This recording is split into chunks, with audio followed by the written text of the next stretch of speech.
So in that highlighted section, I got there in the middle. Section 4, the term Negro is confined to slave Africans, the ancient Berbers. Who ever told us we were ancient Berbers? So it says the word slave, the Negro, who to be enslaved, are the ancient Berbers. What did they tell us about that history, right?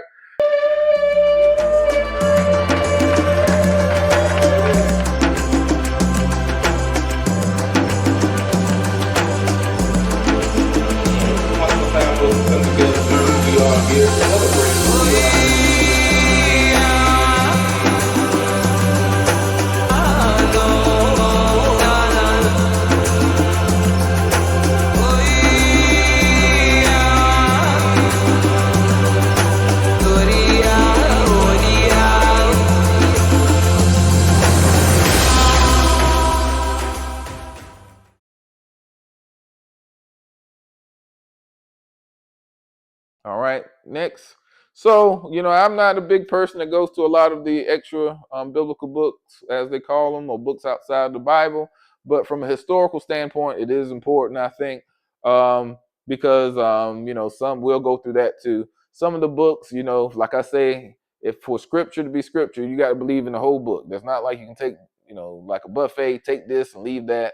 You got to take the whole thing. And sometimes I see stuff in there that is questionable even to who we are as a people. But anyway, but in 2nd Ezra 13:40, you can see here it says, these are the 10 tribes, so the 10 tribes of the northern tribes, right, who they call Israel or Ephraim, the tribes of Ephraim, which were led away from their own land into captivity in the days of King Hoshea. As I showed you, that's Husha, right? Same name that Joshua was called. Joshua was the first Ephraim people that brought the people into the land, and Husha or Hosea, King Hosea was the one king that actually pulled the people's salvation of Yah out of the land. All right, whom Shalmaneser, the king of the Assyrians, led captive. So remember, we were talking about Hezekiah, and what I was talking about earlier about during his time that the northern tribes were taken to the land of Assyria, and that's when you can see the people with the woolly hair, on the seas of Lachish. In the British Museum, they have black hair, they got woolly hair and broad noses, just like basically our people. But it says he took them across the river, and they were taken into another land. So across the Euphrates, they went to another land. But they formed this plan for themselves that they would leave the multitude of the nations and go to a more distant region where mankind had never lived. So they had planned this time like, okay, we've caught in these nations that's doing wrong. We want to pull out of those nations and go to another place, right? That's far away so we can do our own customs. We want to continue to get caught up in all this paganism and all this other stuff. We got to worry about being persecuted, right? So verse 42, it says that there at least they might keep their statutes, which they had not kept in their own land. And they went in by the narrow patches of Euphrates River. So they went to the Euphrates River. For that time, the Most High performed signs from among them and stopped the channels of the river until they had passed over. Though the region there was a long way to go, a journey of a year and a half, and that country is called Azareth, right? So just like in the Bible, as they went over the Red Sea and split, and also across the Jordan when they entered the land during the time of Joshua, it's same thing. The waters start running. So that is a consistent theme of a lot of the things with our people. How Yah basically showed magnificent miracles and wonders. If you know about the Limba people, they even talk about some kind of drum that they had, and even the other tribes of the land talked about, when they played the drum, people went to sleep. It was a powerful weapon and stuff like that. Just miracles happening around our people wherever we go. So we know that Yah is favored for our people, right? So now, like I said, when everybody's having all this anxiety, only thing we got to do is go back under him, and he will protect us, just like it's been fulfilled by prophecy. But we're so holding on to these other, gods and these other things that he detests, right? Sexual sins and, entertainment that we know that's not like him, right? That we want him to be in our presence within us. So we can't allow these things to pollute us as well, because why would he be in that presence when he's a holy? He even said, with the tribe of Israel, I got to leave you because I will have to kill you because of the abomination that's among you. Like he can't be around unholiness, right? But yet we want him to be, or the Ruach HaKodesh, the Holy Spirit, to be within our lives, but we want to entertain a lot of unholy things, right? But yet, here they have basically saw they wrong, and they said, we need to get away from these people, all these other people. We need to just do our own thing in some land where nobody's going to bother us, and we can't get caught up in all this pagan stuff. But eventually they did. So, but remember that. So Azareth was the important places, and they wanted to go far away from a place that no mankind had ever lived. So they were trying to figure out how to get away from that area. And there was rivers and stuff there. And then this is the part, going back to prophecy again.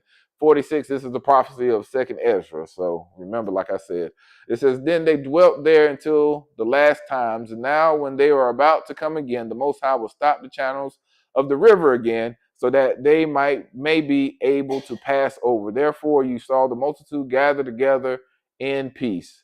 But those who are left of your people who are found within the holy borders shall be saved. So, going back and talk about, the two places, Assyria and Egypt, and, there will be those that still left. And, what I was talking about before with the trump sound, they will be spared.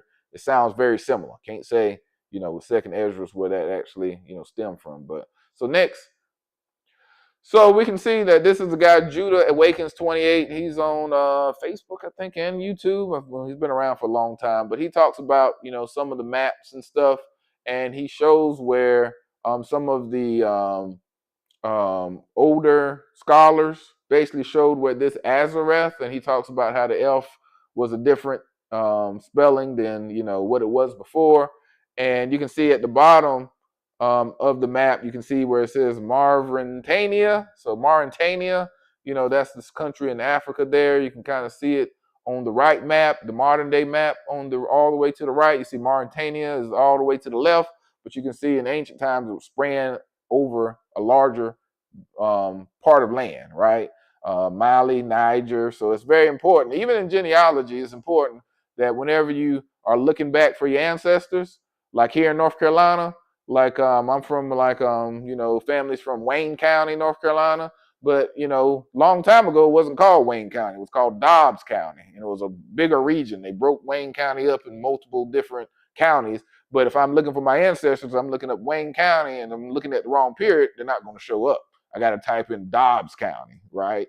Same thing in New Hanover County by Wilmington. It got split up in many different other counties. So here, when we're going back looking for our ancestors from a biblical standpoint, we got to make sure we understand the territory and the places in Africa. Because remember, after the Berlin Conference, they went in and they sliced it up, and then they gave it these modern day names, right? But before that, they didn't have these names. They went all based upon, whatever the local names were of the tribes that basically talked about that area, right? And then they anglicized once again some of the names. So you might, that's the reason why it's important for us to actually reach out to our brothers and sisters over in Africa that can teach us more than just the Western way of understanding things. But we can see there Sebastian Munster, that he was around 1488 to 1552, a German. A lot of Germans, a lot of Germans actually started colonization or were in some of the colonization of West Africa. You don't see them later on in time as much, but the earlier parts, like in Cameroon and stuff, there was a lot of German influence in those areas also. But he was a Christian Hebraist scholar who taught as a professor of the University of Béziers. He was his well-known work, the highly accurate world map Cosmographia, sold well and went through 24 editions. Its influence was widely spread by a production of woodcuts creation of it by a variety of artists. And this is another part, but Munster was also known as a translator of the Hebrew Bible, so Hebraica Biblia. So his edition was published in 2 volumes in Basile. The first volume contains the books from Genesis to 2 Kings. So this is the same time period that we're talking now, right? When we're talking about the northern tribe leaving and going down to Africa, right? So some people say that they went to, I can't think, Iran or somewhere. like that Ashereth is in Iran. Some people try to say it's in America because of the Mormons, but that's way off because it said it took them a year and some. So, you know, how did it walking on foot and boats is going to take a lot longer than that. But the, you know, here he basically put this map out and he said it was in Africa. So we can see that area that is basically being identified is very close to current day Algeria, Morocco area. You know, you can see, compare the two maps there. You can see Algeria and Morocco there at the top. It's around that area, right? So that's why I'm trying to show you the comparison there. It took me a while to understand some of this. So next. So even an older person, historian, that was a mathematician, I believe this is him, and his name was Claudius Ptolemy. So in 150 AD, he talks about the same place where Ashereth was, right? So we can see it from the biblical standpoint of where second Esdras, the extra biblical standpoint of where they said, you know, that the northern tribe went, and now we can see where even Europeans were saying the same areas even earlier in time, right? So he has the Azareth there, and it says it's can't see that. It is is that a boundary? What does that say? It is a, let me see. It's bounded on, okay, on the east by Africa, along the Amsaga River to the point which is in on the south side by the Libyan race. I'm just repeating because she doesn't have a mic. But, you know, you see where Libya is. You see Algeria, right? They're right beside each other. So you can see some of these 10 tribes had to go through Libya, Algeria. And then we also will talk a little bit about Morocco. But he even took his work, you know, and got it even from more ancient times. So, you know, here he is taking work from other people from more ancient times, and he's writing his time around 150 AD. So, yeah, it says he relied previously work by an earlier geographer, Martinus of Tyre, and we know Tyre is like Lebanon now, as well as on gazetteers of the Roman and ancient Persian Empire.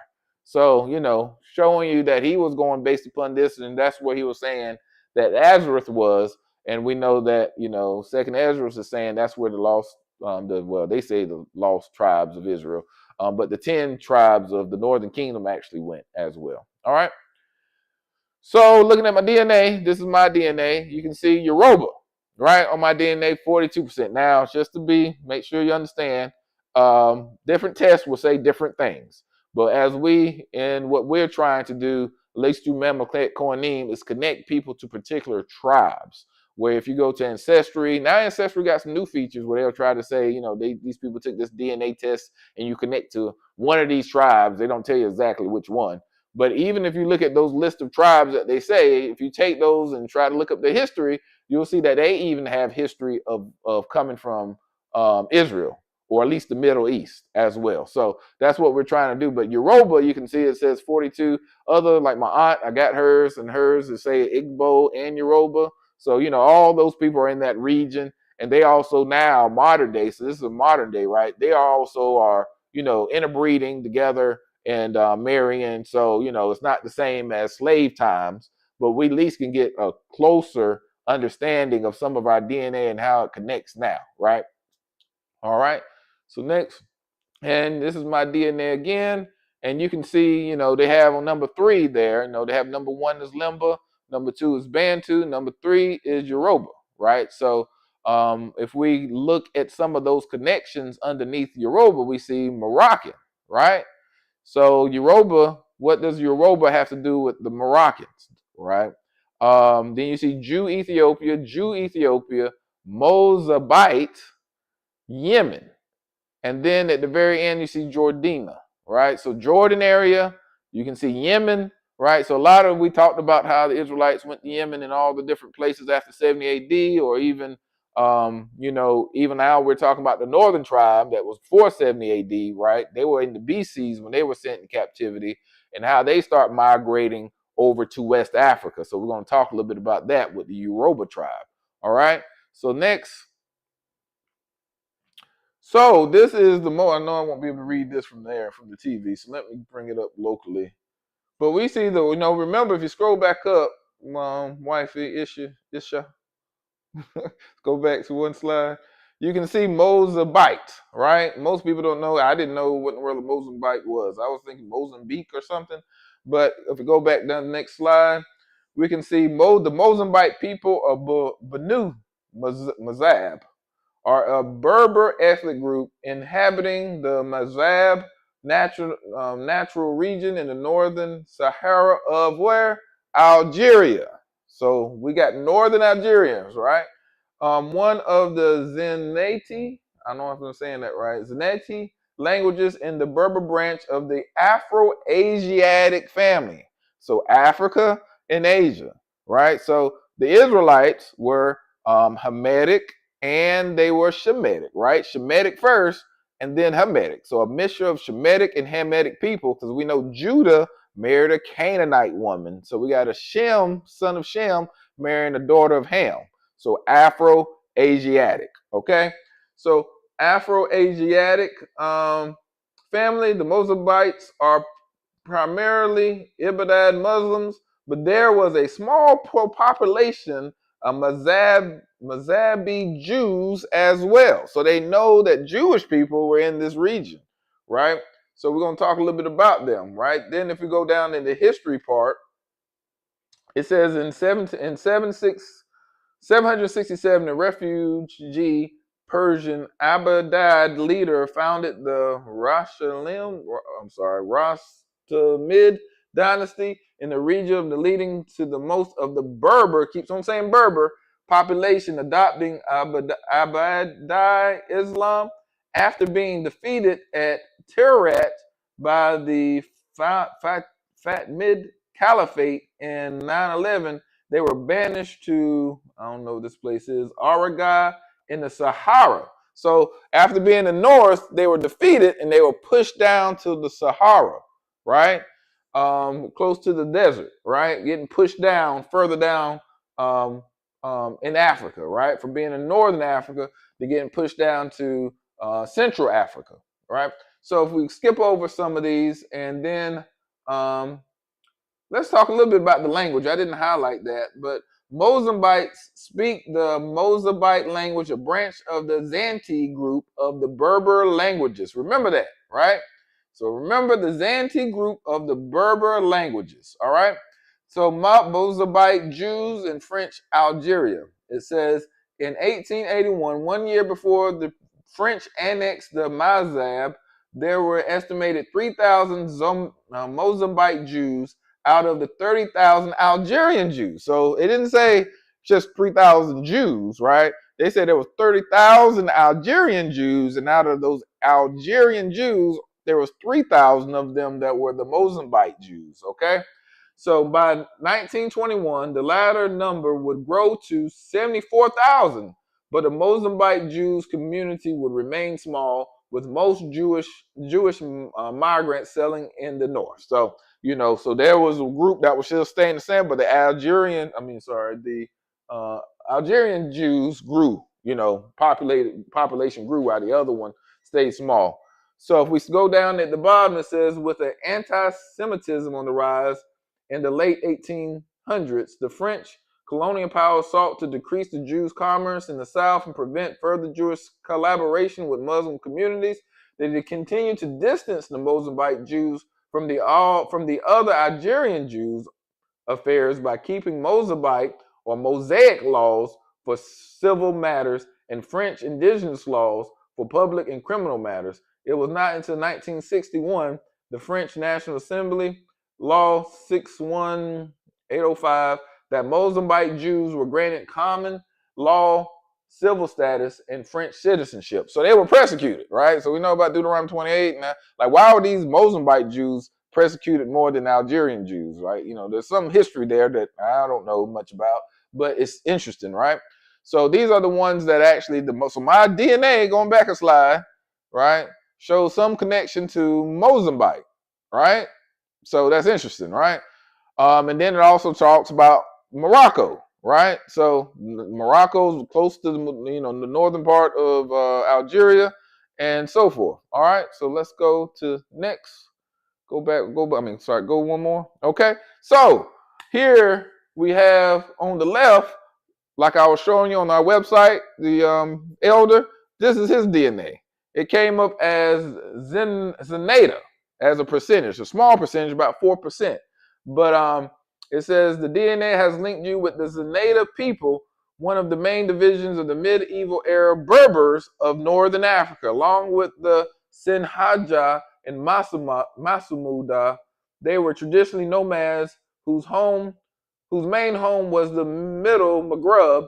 They were major political force in the area in the Middle Ages, and I won't read the rest. So you can see that he's connected to this Zenata, right? And then remember I was talking about the Zenata languages, right?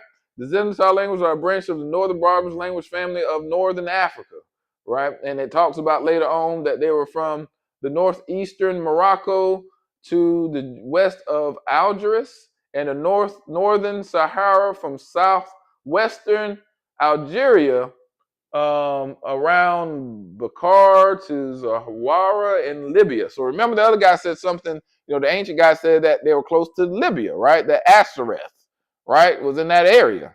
So his DNA actually connects to that. He's here from North Carolina, but, he's a black man. So what is his DNA coming into these areas here, right? So then we can see down at the bottom, we can see where it says the Jews of a Saharan oasis, elimination of the Tamantit community, right? Elimination. That means they got rid of some people.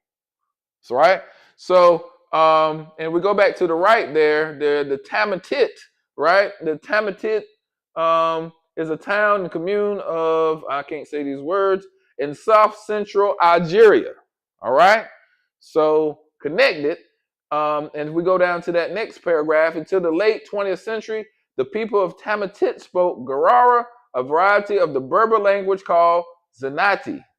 So that's interesting, right? The people in that region spoke this language that's also connected back to some of the Jews in that area as well, right? So, and that same thing where it says history, a Jewish community existed, past tense, in Tamantit until the 15th century. In 1492, Muhammad al-Mahali destroyed the Jewish communities of the region of Tuat, including their primary synagogue in Tamantit. The surviving Jews of Tamantit fled south, right? Sahara. They went down, going towards West Africa, right? South along caravan routes and settled in the communities along the Niger. So Niger, right? Then you got Niger and you got Nigeria, right? So Niger, that means black, right? Just like the Bible talked about the disciple that was Niger, right? Like, it's interesting, right? But it says several years later, in the face of persecution, these Jewish communities were forcibly converted to Islam. Some contemporary Mahalian Muslims claim to be descendants of those Jews who converted to Islam. So they were forced to be Muslims. So now, we understand why a lot of our people came over through the slave trades as, worship, having the religion of Muslim. That didn't mean that was their original religion, right? So if we keep going on, so I showed this before in the next slide. So this is the Negro Law of South Carolina. I'm not going because I've been through this before, but this is the Negro Law of South Carolina, right? So in that highlighted section, I got there in the middle, section 4, the term Negro is confined to slave Africans, the ancient Berbers. Who ever told us we were ancient Berbers?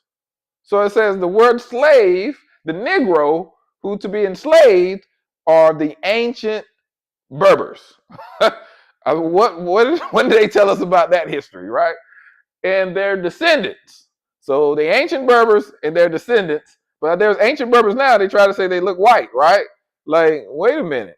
What's the difference between us and these ancient Berbers?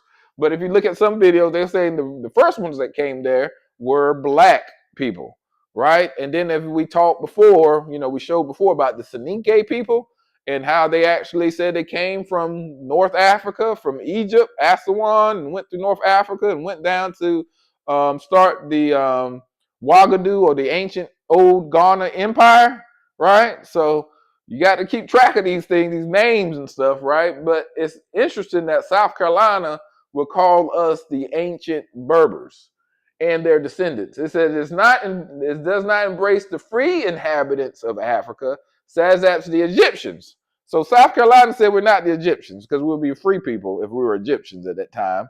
It says Moors, where people say that's not even a true people, but in South Carolina law, they identify that there's some Moors that was living there at that time, or the Negro Asiatics, such as Lascars.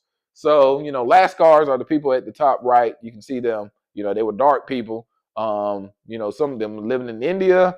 I talked to my Indian. They don't really know much about them, but it looks like they were like shipping people. And then at the bottom, we have somebody who is a Turag, and that is an ancient Berber. So you can see that she's black, right? And they call them the purple people because they wear a lot of purple based upon the dyes and stuff. All right. So the Daguerreotypes, this is important, right? So it says Daguerreotypes was a nomad tribe of Jewish origin living in the neighborhood of Timitit in the oasis of Tuat in the Algerian Sahara. That's the same, you can see how the name will change some, right? They got E's up there, but there's A's over here. So that eliminated community were also connected to the Daguerreotypes.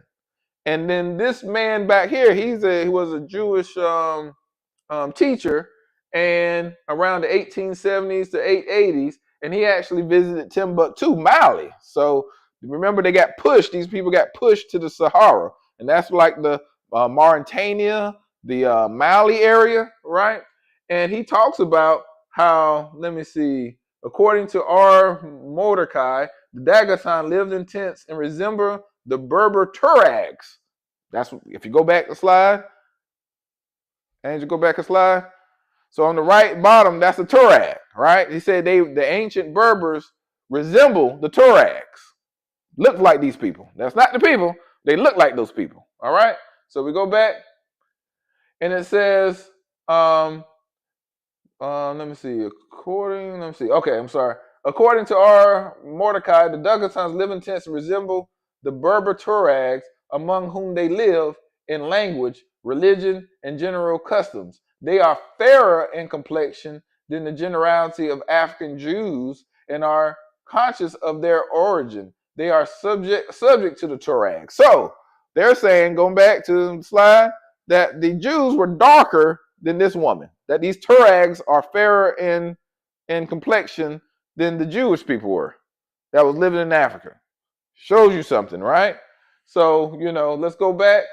And then it says they are subject to the Turags who do not intermarry with them. R. Mordecai is the authority of the statement that their settlement in the Sahara dates from the end of the 7th century when Al-Bad-Malik ascended the throne and pushed their conquest as far as Morocco.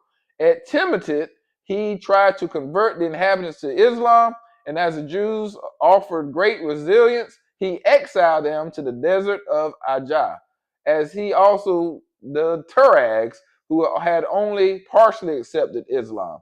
Cut off from any connections from their brethren, these Jews in Sahara gradually lost their Jewish practices and became nominally Muslim. So we can see there, it's connecting all this story and this history, right, together, the migration of the northern tribe, right, going throughout Africa. But then at the bottom it says, among these tribes, it says, are the Daguerreotypes numbering several thousands and stretch over several oases in the Sahara, even as far as the river Libya or Niger. So once again, it's talking about these people going to the Niger area. Okay, so just showing you the migration. So it gets even more interesting because I've shown this before. But the next slide talks about the Adak Shahak in Mali. All right, and this is a Christian group, right? They're fighting all these different tribes and they're trying to convert them to Christianity. And they have identified this Adak Shahak, right, in Mali. And the word, it says right there, it's kind of in blue, it's hard to read. I wish I never did that. But it says the Hadak Shahak means sons of Isaac. as in Abraham, Isaac, right, and Jacob, right? So very interesting that they say they come from Isaac there, right? Um, and it says formerly were herders of the Tuareg nobles. They lived among the Tuareg, and they're sons of Isaac. So the promise, right, went through Isaac, Abraham, Isaac, and Jacob, not Abraham, Ishmael. So it seemed like if they were Muslim, they were identified with Ishmaelites and not with Isaac, right? So, this is a lesson I taught because this was talking about mostly going into the people of Mali, so the Mali kingdom. And but if we keep on reading somewhere, let me just skip over some. It says many are nomads and have few possessions apart from their animals. The nomads may range into Algeria and Niger. So these people come from Algeria, they live in Mali, and then some of them even got pushed to Niger, just like we just been reading the whole long, right? And if you, let me see if I can find it. I thought I had it on there, but let me see. Schooling. I don't see it up here. Maybe it's on. I didn't bring it over from another slide. Let me see if I can see it. But anyway, these people are also connected. I want to say, I don't know why I don't have it up here, but from the Songhai Empire. So that's one of the last surviving empires of the, was the Old Ghana Empire, and then it changed to the Mali Empire. Then the next one was the Songhai Empire. So a lot of these people are now living as, the more inferior group among the Tuaregs, and Tuaregs say that they're the ancient Philistines.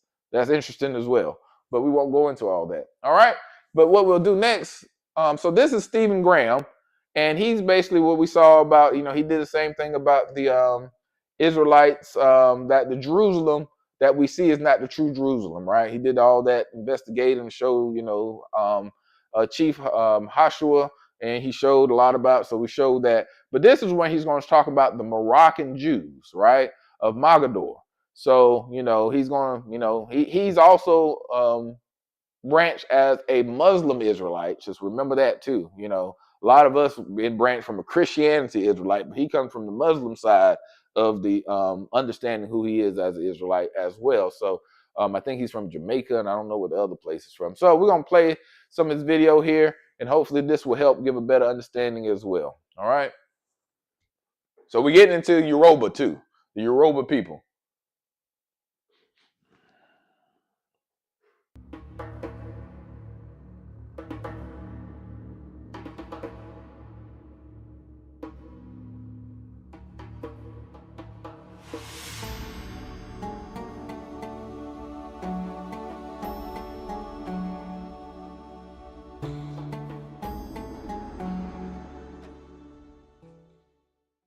Here I stand in the Mila,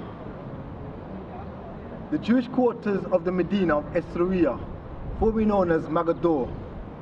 In the 18th century, before and even to a time period after, this portion of the fortified city was home to a thriving Israelite community. Today, as you see, it's only just a thing of the past. Although people live here, all of whom are Muslim, the only remembrance, a reminder, are the derelict buildings and heaps of rubble. Who were these Jews of the Medina in Mogador, who according to history were great tradesmen and were favoured and respected by some of the greatest sultans of the past, including Muhammad bin Abdullah, the grandson of the famous Black Sultan, Musli Ismail ibn Sharif. The answer to the identity of the Jews who once lived here during the period of the great sultans isn't found thousands of miles away in what is known as the modern state of Israel, where mass migration from Morocco has taken place, but right here in the Medina walls. Here lies the true identity of the Israelite community that once lived here, in the ancient synagogue that has been restructured and rebuilt. Here lies the truth that many seek after. Inside this restored synagogue There are pictures everywhere. Historical evidence is right before my eyes. This extraordinary building has much to be desired. Here inside the synagogue, known as the synagogue of Hamim Binto, you find some very interesting pictures of the Jews of Maghreb. Upon closer examination of the 4 pictures, it is clear to see that the Moroccan Jews of the past were highly melanated beings. Here we see black Jews walking through the Medina. Below we see these same dark-skinned Israelites at the Bab el-Masa in Maghreb, which was built in 1769 during the reign of Muhammad bin Abdullah as part of the reconstruction of the fortification of the city. As you can see, there is an engraved inscription above the arch as to when and who constructed this forted gate. In this recent picture of the same door, a close and more detailed inscription can be seen. This picture isn't quite as clear.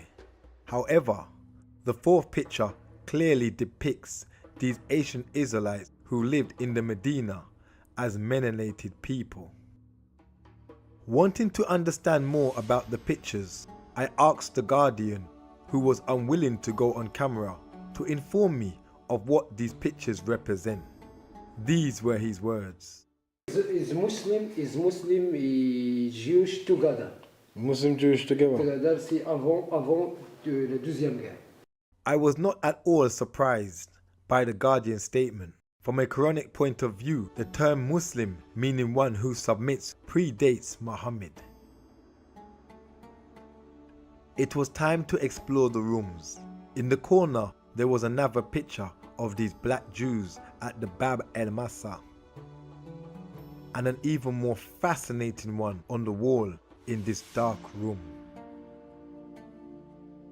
I noticed these old pictures were surrounded by modern photos and portraits of individuals whose appearance were more European than that of the melanated people in the older pictures. Is there a connection, or has someone placed them there with an agenda?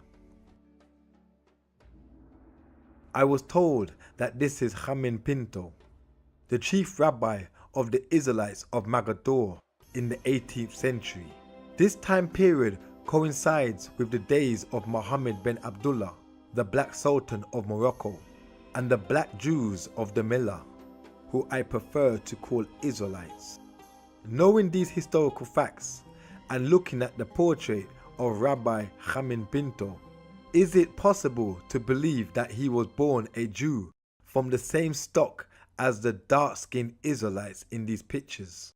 I have no doubt he existed, yet looking at the picture portrayed of Hamim Pinto on the wall and knowing the Jews of Maghreb were black in the 18th century, one has to consider, do we have here another attempt to create conspiracy, another historical cover-up?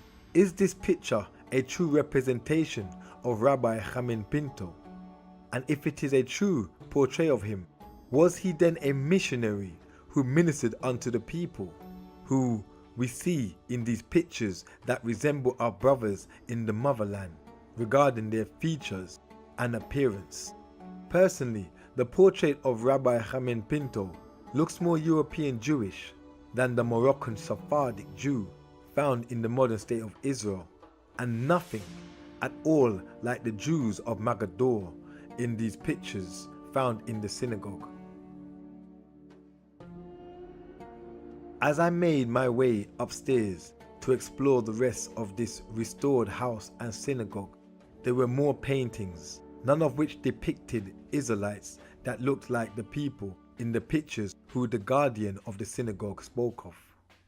According to the history of the Medina, the Jews of Maghreb had great relationship with the Muslims prior to World War II. But it doesn't come as a surprise to me, for according to the Quran, the Prophet Muhammad taught the teachings of Noah, Abraham, Moses, and Isa. After all, unification, they were one. Once in the Medina, in this fortified portion of the city, the Jewish community were in the majority here. And they lived side by side with their Muslim brothers and sisters. But what happened? question after question needs to be asked. Did they intermarry with the locals and no longer practice their way of life? Did they leave? Did they go to the Western Sahara or even to the Algerian desert? What happened to these ancient people? What happened to this ancient Israelite community, to these indigenous black Jews? In the 18th century was born Mohammed ben Abdullah, the son of the Sultan Abdullah, who according to history was much more open-minded than some of the prior sultans. In fact, it's recorded that he made treaty with European countries such as Spain and made trade agreements with the French and the English. I had good working relationships with the Jews of Magador. Mohammed ben Abdullah's grandfather, Muslih Ismail ibn Sharif, is said to be so proud of his accomplishments, his pride and blackness, that he formed the Black Guard, made up of some of the best and beautifulest of Morocco's tallest and blackest of men. My question is, where did these black Jews of Magador go, who were great tradesmen and had high respect by the sultans of the past?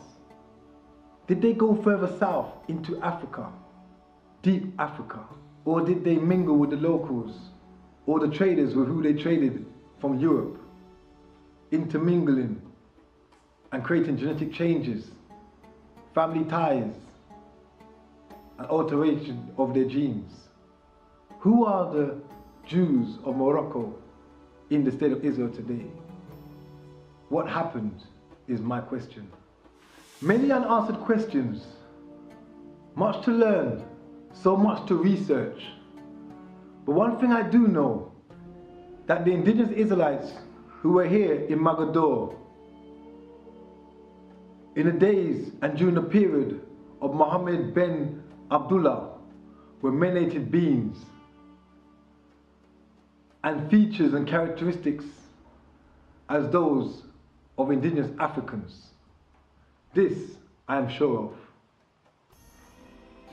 When will mankind learn? Distorting historical truth can never bring harmony. Lies only bring more lies and increased confusion. Truth will always surface. This is universal law. Regarding the true identity of the Jews of Magador in the 18th century, history unveils their blackness. All right, so you can see very similar, he went there, and actually this is connected even to the one where he was in Israel interviewing the black Jews and the I think it was Afro-Palestinians he was interviewing, and the man had a picture of that he went to go see in his house. So I believe that's the reason why he went there, because he saw the picture and he went to Morocco, and he goes around the world. I think now he even has a channel that he's creating to talk a lot about the connections of the Israelites, and kind of like I think Ronald Dalton has one too, Hebrew something, but he has one too. So he's connecting people based on his travel and some of his own ideology and ideas as well. But he's from Jamaica and some of the stuff that he has there. But it just shows you, if he's able to find this, right, just talking to people, why don't the United States government with history know about this, right? That they can tell us the connection back to that, right? So keep that in mind, because we're going to keep on going down to the Yoruba line as well. So the next slide. So we can see that, there was a migration known of West Africans, and here it's talking about them coming from Jerusalem to Memphis, which is Egypt, Elephantine Island, that's the Aswan place, right? Going down to Meroe and Darfur, that's Sudan, right? It's going through Sudan area. And then you get the Wada tribe there, going across to Chad area, Chad, the country. And actually, that's where my cousin from Sudan that says we're Israelites, he found me. He says he's connected to that kingdom. And then Lake Chad, right, is there. And that's where they said a lot of Israelites were in the Chad area.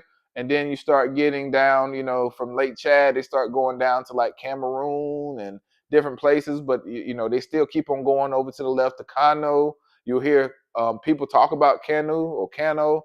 That's the airway. The Akuti Sarum, she talks about the Kano and how they know about their migration. I think we showed last week when we showed the Gadangmi, talking about the different tribes that they come from. I mean, their migration story as well.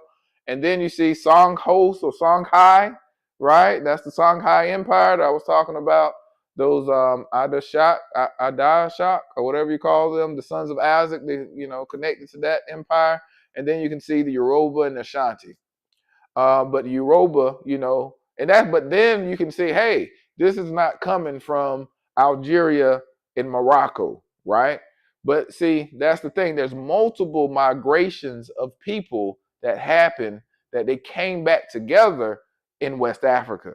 So throughout ages that some of this has happened, because there's some Yoruba or even some Igbo, some Igbo say they come from the tribe of Gad, right? But some Igbo say they come from Judah, right? So, and then you have other tribes that say they come from Levite, and same thing with some of the different people in that area. And Ashanti, from my is really Asante, but that is I was told, is a federation of the different people coming together for war. So around the slave trade. So like the Asante people was a mixing of a lot of different tribes during the time, the slave trade and colonization and all that was going on. So, but they were really mixed up with different sub tribes as well, like the Airway and the Akan and other people also. So keep that in mind. All right. So next, but I'm sorry, go back. But they say they come from Jerusalem in this map, right? So I think this is the book from the Hebraism of West Africa. I think that's where this map is from. It's one of the old ones I found early when I was first researching. But you can see that they also talk about a connection from the Nile to the Niger, right? Going from Egypt to the Niger area, Niger River. All right, so next. So, but now you see this other map, and you can see there's two migrations that actually happen. Right, so this other map say they come from Assyria, right? So that would be, as the second Ezra scripture was talking about, how they were taken to Assyria and they crossed over the river that dried up and all that story that we talked about at the very beginning. And then they went to Egypt. Now you can see them going around a route from North Africa and then like around Libya, Algeria. Now they start going down to West Africa. That's interesting, right? And they also have a connection with casting lots. And I think for their women and for marriage, they bow down prostrate, as well, right? So it's very interesting that you can see some of those Hebrews. Some people say they're the Canaanites, but even the Canaanites, let's just say the Canaanites, as I was going back in the tribe of Judah, in order for you to be from the tribe of Judah, you have to have Canaanite blood because Judah married a Canaanite woman. And he had his other children from his daughter-in-law, Tamar, who was a Canaanite. So if you're saying that you were somebody from Yehudi or a Jew, you have to have Canaanite blood in you, some degree, if you say you descend bloodline, not through religion. I know some Jews now, a considerable large amount of them say it's through religion, but for you to actually have the bloodline, you have to, as we talk about as Israelites, coming from the Father, you got to have some kind of Canaanite connection as well as Cushite. If you know the earlier relationship of the Israelites, like Eber. Eber, I want to say he's the one that married the daughter of Nimrod, who was a Cushite, right? So you got to know some of that, and that's he's the one that makes up the Eve or the Eber people. So once again, you got to know those lineages. But next, and just want to make sure people want to see the face that's not black. So this is the man's map. He's the one that came up with this map in this book that he wrote about the some of the traditions of the people coming from Sudan and how they are connected to the Israelites. So I got this book. Some is in English, some is in French. So that's why I said we need some volunteers, because I definitely can't read French. I try to take it, and I did terribly in high school with it. But he is the one is pushing this, and he's anthropologist. He's recognized, and he talks about those same places that we talked about on the left, Yoruba states. He has that Middle Niger. He talks a lot about that. Talks about the Hausa and the Bornu. So that's a kingdom that was right around that water empire as well. So he says here and highlighted, I have this book, The Ancient Kingdoms of West Africa, Africa Centered and Canaanite Israelite Perspectives. That's the name of his book, right? And he says, since these features have partly survived until the present time, key elements of the culture heritage of certain great West African peoples like the Yoruba, the Hausa, and the Kanaru allow us for the first time to extend the map of the ancient world to regions beyond the Sahara.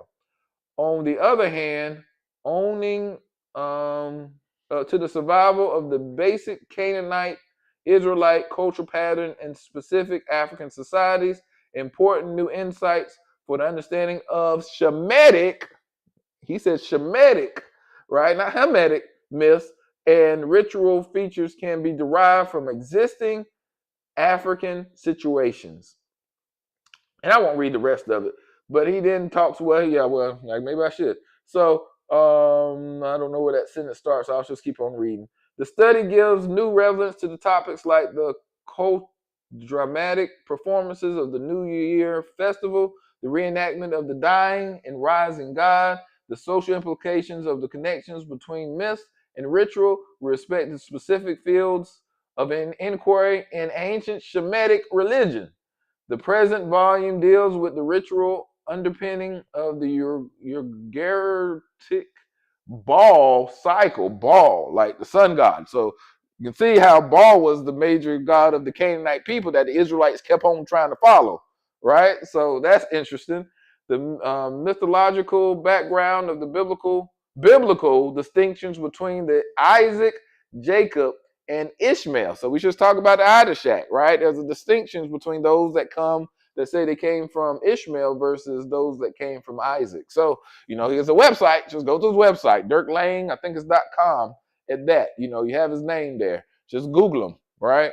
So, and I think he's married to a black woman as well, a Yoruba woman. But so next, and just once again, make sure people know that this is not just the African American coming out as they try to make it, try to act like we don't know what we're talking about. So this is from the Jewish Federation of the Berkshires. I have no clue what that is, but they actually lost and found the Jews of Nigeria. So they also talk about the Igbo, but this is what they're saying about the Yoruba. After the Syrian route of Israel, one of the directions the refugees headed was southwest, which would be Africa, right? If you leave Assyria and you go south and you go west, that means you're going to Africa, right? So they're talking about the same story, Assyria, right?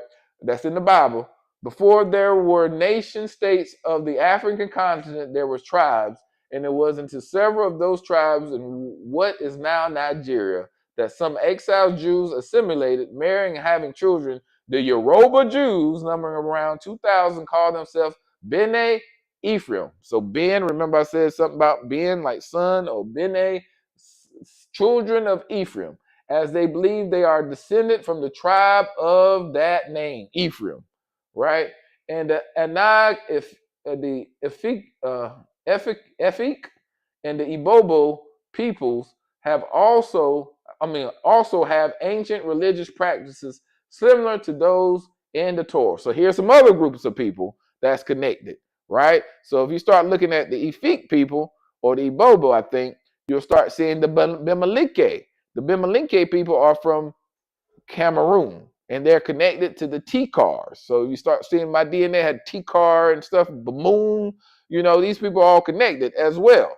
So it just shows you the reason why a lot of the people have the same DNA all throughout West Africa, Bantu people and all them, is because these are the migration of the people of Israel that as they went into West Africa, right? So we all got to have the same bloodline and the same tribe, or it got to be also connected to the Canaanites as well. So, some of these same groups going to be in that same region because now they ran out of Israel, right? And they're running, trying to get far away, as the story says, so they can live and practice their own customs. All right. So next, this is coming from the book of Duke University. So Duke University, he had Alan Godby. Sometimes you go to the internet, it's like thousands of dollars, and it wasn't nowhere near thousands of dollars.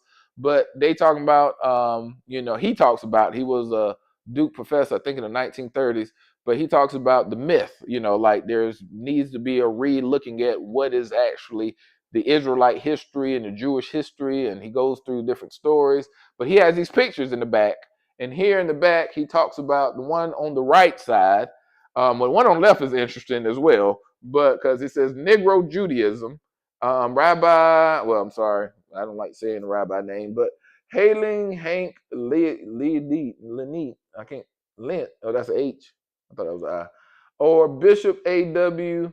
Cook of Mount Clair, New Jersey.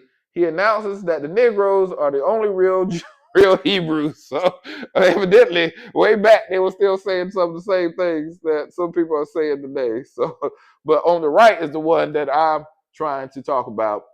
Beta Kinda Goza Ibn Lo Bagola, a Yoruba Negro Jew of the Imo Yo Kwam of Bene Ephraim of southern Nigeria. So here he is in the time closer to our time, in the 1900s, right?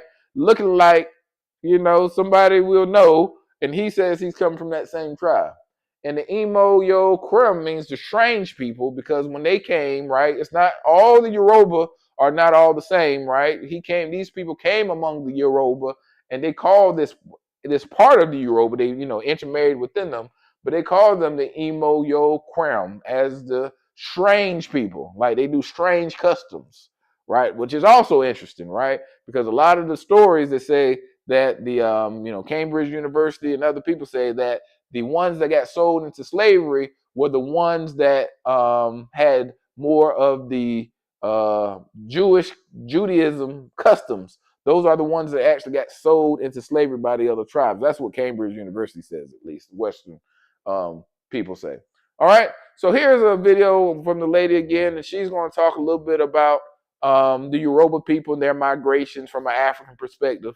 So my wife's going to pull that one up. So, listen to her talk about Morocco and some of the places too, because they say they came from, that migration to North Africa to Morocco, and then they came down through Africa. She's going to fast forward it to like the 10-minute mark, just so we don't have to play. She already has it there. So, go back and listen to some of the stuff that she says before as well, if you're interested in that. But we were just trying to, slim it down to get to the historical part of it. Her sister Israel and did the same thing. And again, the Mosai drove them away from the land. So none have to expect them to be holy people that they are worshiping the Mosai, and they have their church and like they have long beard and like twisting hair on their side and all that. No. It doesn't work that way. These people have history repeating, worshiping Baal time and time. The Mosai will punish them. And again, time and time, if they have their freedom, they have to run to west. They don't run to east, except they capture them. So again, let's check our history and let's check our fast, and that will help us a lot. So let me bring the map on the screen. I have this map on the screen, map of like including Northern and West Africa. So you can see Israel is on the top, like Northeast Africa. We have the arrow there showing in Egypt. So this Bene Ephraim journey from the land of Israel, Canaan land, and they came west to Egypt, west, and they crossed Libya, Algeria, then they went straight to Morocco. So we have a lot of like Moroccan Jews. Yeah, they went to Morocco and stayed there for a while. And I'll bring this across. I had opportunity visiting the motherland, which is Israel, and our tall guy was saying, I've heard a lot of people saying, oh, if you ask them, you question them, which tribe do you come from and all that, for them to justify their case, then they will say, which is the Ashkenazi Jews. Then they will say, oh, my mom come from Morocco, or my father come from Morocco, which is Moroccan Jews. The Moroccan Jews are dark. They are not what? Wow, or Caucasian. They are dark. They are dark like us. So let me continue with my teachings. From there, then they journey south to Niger. Then south again, you can see the arrow on the screen. South again to what? South west Nigeria, where they dwell, like they dwell up to now. They went there 14th century ago, which is the time of the Muslim messing around with our people. So a lot of tribe, which Hebrew Israelite tribe, try to run away from the Muslim issue, not to like force them to convert to Islamic. So they tend to run to different area in West Africa. So the map that I have on the screen, sorry, it's Ondo. I have the arrow. It says Bene Ephraim, the tribe of Ephraim in Nigeria. Bene Ephraim. Ondo, that is the area they dwell. These people dwell. They are the descendants of Ephraim, children of Ephraim, Hebrew Israelites in Nigeria, southeast Nigeria. What am I saying? Southwest Nigeria. Forgive me. I'm used to the east, southwest Nigeria. I have another map on the screen. Again, you can also Ondo State. I hope again I'm pronouncing it right. If I'm not, just forgive me. Ondo State. And again, you can see the name Bene Ephraim. Bene Ephraim, the tribe of Ephraim in Nigeria. These are the sons of Ephraim. These are the sons of Ephraim. Ephraim being Joseph children, Jacob, Joseph children. Joseph have two sons, Manasseh and Ephraim. And again, even Ephraim, the mother of Ephraim was not even European, but from Africa, Egyptian. I think we have a video that we talk about it, so you can check that one out. So all the lies that is out there to let you know that the Hebrew Israelites or the Israelites or the Jews are different race. No, they are the darker race, which is the West Africans. And nowhere in the Bible or the Torah tells us these people other people will worship them, or other church will worship them. For it to mention their name, that mean wow, like they are higher even than the Most High. And if you can touch them, you can't talk about them, and they will be rich, they will be higher. No, because of the rebellious spirits that our forefathers and our foremothers rebel against the Most High, the Father, the Creator, the Father who created the whole universe. So what curse came upon us? Nowhere in the Bible that you find out these people will be head, these people will be rich, unless we turn back and surrender to the Most High and accept Yeshua HaMashiach as our Lord and personal Savior. He's our Lord. He's our Yahweh. We need to do that. Other than that, there's no sweet cake anywhere for us. So again, we need to do our own research. I have another picture. Just sorry, forgive me. This was the best picture that I can find with the tribe. These are the sons of Ephraim, Bene Ephraim in Nigeria. I think it's very old picture, but I brought this to confirm or to show to us that indeed, for you guys to see that the Moroccan Jews, that they have this history, Moroccan Jews, they are not different color, except they are like they are us. And any color, whether black or white, how many years, generation, it doesn't change. You can be black and later you change to be white. And white can change later, years tend to be white. Black, it stay the same. So the Moroccan Jews, they journey Ben Ephraim journey from Morocco to Niger, then came to Nigeria, or Negro. Some people will pronounce it Negro land to Nigeria. Okay, and they have a language that is mixed. For them to have this confirmation, they have a language that is mixed with Moroccan Arabic, then Aramaic, then native language, which is Yoruba language, and certain words like come up like Aramaic or Hebrew, say like Ima, and like how to say father in Hebrew and all that. And again, these people are not claiming to be a Hebrew Israelite to get anything, but they know they are. And they take pride in it. And even other people around them can testify that they are the Hebrew Israelites. And I have another picture on the screen.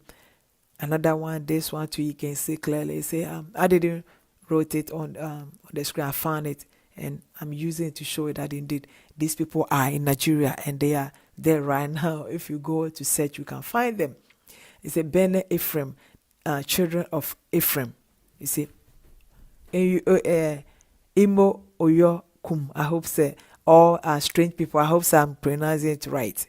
So they are the sons of Ephraim. So the tribe of Ephraim are in Yoruba land, Nigeria, south, west Nigeria, the tribe of Ephraim or the sons of Ephraim. They are so unique that indeed everywhere you go in West Africa, whether the language, whether the culture, the tradition, everything that they do is Hebrew thing. You can see it in the Bible. I mean, a whole lot.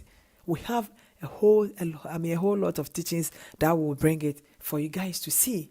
We need to open our mind. We need to have a different mindset, and that will help us. That will help us. Don't embrace lies, but embrace truth. We have to embrace truth.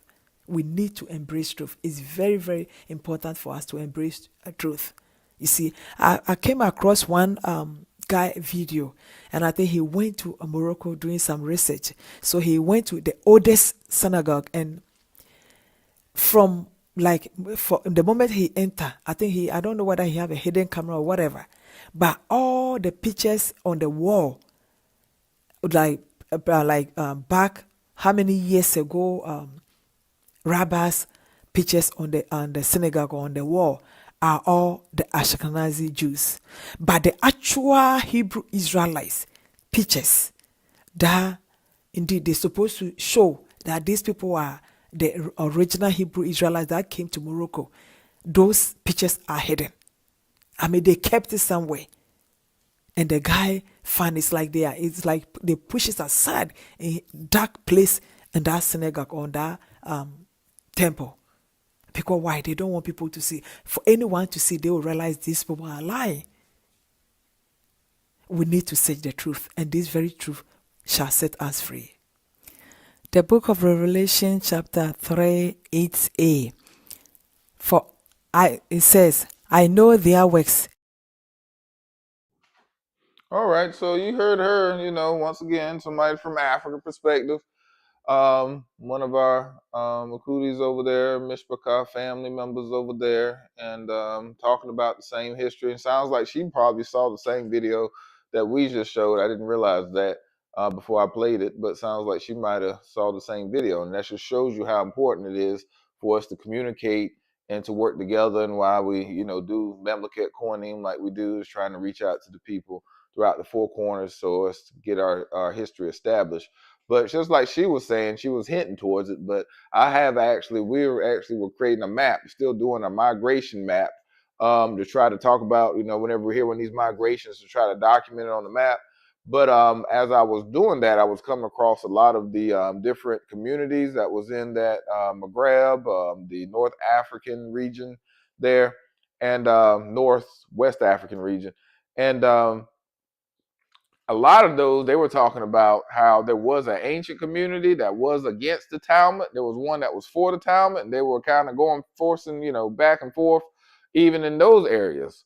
So that's interesting that one of them didn't have the Talmud, which a lot of the 10 tribes wouldn't have, because they wouldn't even have, they didn't even know about the Messiah. They got kicked out during Hezekiah time. Well, about to feel like I got to sneeze. But well before that, Excuse me. Well, before that, they were already kicked out, so they don't have an understanding of the Talmud, of the Messiah, or any of that, right?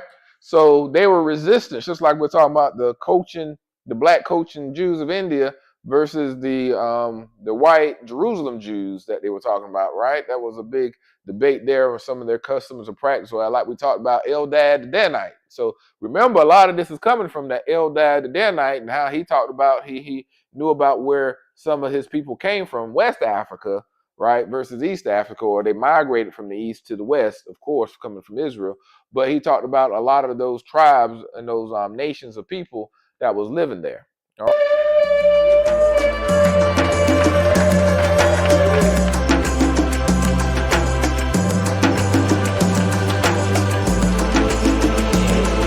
Come together, we are here, celebrate who we are.